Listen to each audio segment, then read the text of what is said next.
So চলো, coming my another video, চলে এসেছি আবার একটা ব্রাইডাল লুক টিউটোরিয়াল নিয়ে তোমাদের জন্য স্টেপ বাই স্টেপ। আজকে কি করে তোমরা এরকম চাবি ফেসে, এরকম গোলুমোলু ফেসে তোমরা সুন্দর একটা মানে কন্ট্রোল করে কিভাবে সুন্দর ফেসটাকে ম্যানেজ করে সুন্দর মেকআপ দেখাতে পারবে, সেই টিউটোরিয়াল নিয়ে চলে এসেছি। স্কিপ করো না, কন্টিনিউ দেখতে থাকো, আশা করছি বুঝতে পারবে। আমি একদম ডিটেলে দেখানোর চেষ্টা করেছি। আর প্রোডাক্ট ডিটেলস জানতে চাইলে অবশ্যই কমেন্ট করতে হবে। আর প্রথমেই বলছি, যাদের কাছে ভিডিওটা গেছে অবশ্যই সাবস্ক্রাইব করে নাও আমার চ্যানেলটাকে, যাতে আমি তোমার চ্যানেলে গিয়ে তোমার চ্যানেলটাকে সাবস্ক্রাইব করে তোমার পাশে থাকতে পারি। তো এখানে আমি প্রথমেই কনসিল করে নিচ্ছি। যেহেতু ব্রাইডাল মেকআপ তোমরা জানোই একটু লেয়ারিংটা একটুখানি বেশি হয়। আর এখনকার ব্রাইডাল মেকআপের লেয়ারিং একদমই মানে অল্পই সীমিত বেশি হয়। আগে আগে তো আরও বেশি বেশি হতো। তো এই দেখো আমি ঠিক কোন জায়গা দিয়ে কন্ট্রোলটা করেছি পজিশনটা। যখন তোমরা এরকম চাবি ফেস পাবে এই রকমভাবে কিন্তু কন্ট্রোল করতে হবে, তবেই কিন্তু মেকআপটা সুন্দর লাগবে। দেন আমি একটা ব্রাইট কনসিলার নিয়ে কনসিল করে নিয়ে আমি এখানে নোজ কন্ট্রোল করে কমপ্লিট করলাম। দেন তারপরে এখানে পাউডার দিয়ে ভালোভাবে সেট করার পর ফিক্সার ইউজ করেছি। তো রিকোডের ফিক্সার ইউজ করেছি। রিকোডের ফিক্সারটা খুবই ভালো, কিন্তু প্রোডাক্টটা খুবই তাড়াতাড়ি শেষ হয়ে যাচ্ছে কেন জানি না।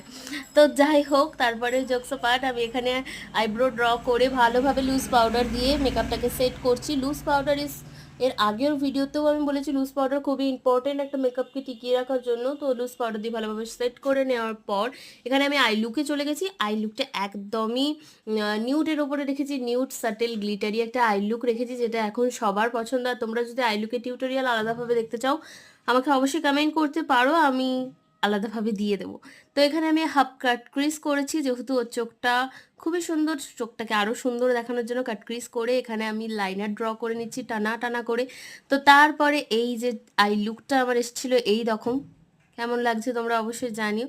তারপরে এখানে আমি একটা হেভি আইল্যাশ ইউজ করেছি। আজকে অনেক দিন হলো হেভি আইল্যাশ ইউজ করা হয় না, তো হেভি আইল্যাশ ইউজ করেছি। মানে এই আইল্যাশগুলো মানে কাঁদছিল যে আমাদেরকে কবে ইউজ করবি তুই। তো যাই হোক, একটা হেভি আইল্যাশ ইউজ করে ফেলেছি। তো তারপরে এই যে ব্রোঞ্জ টোনস করে নেওয়ার পর এখানে আমি টিপ দিয়ে দিচ্ছি একটা। এই পর্যন্ত লুকটা জাস্ট অসাধারণ লাগছিল ওকে।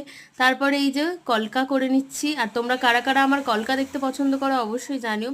কলকার টিউটোরিয়াল আলাদা করে আসছে খুব তাড়াতাড়ি আসছে। আর যেটা আমি প্রত্যেক ভিডিওতে বলি যে হাইলাইটার ছাড়া আমার মেকআপ সম্পূর্ণই হয় না, আজকে এমনিতেই এত সুন্দর লাগছে আমার হাইলাইটার ইউজ করতে ভুলে গেছি। তো অ্যাট লাস্ট আমি কলকা করার পরে আজকে হাইলাইটার ইউজ করেছি। তো ফুল লুকটা তোমাদের কেমন লাগছে অবশ্যই জানিও। আজকে একটু নতুনত্ব করার চেষ্টা করেছি। এখন ওপেন হেয়ারে খুব বিয়ের ব্রাইডাল লুক দেখতে পাচ্ছি চারিদিকে, তো ভাবলাম আমিও একটু করে নিই। তো তোমাদের কেমন লাগলো আমার আজকে এই লুকটা অবশ্যই কিন্তু জানাতে হবে।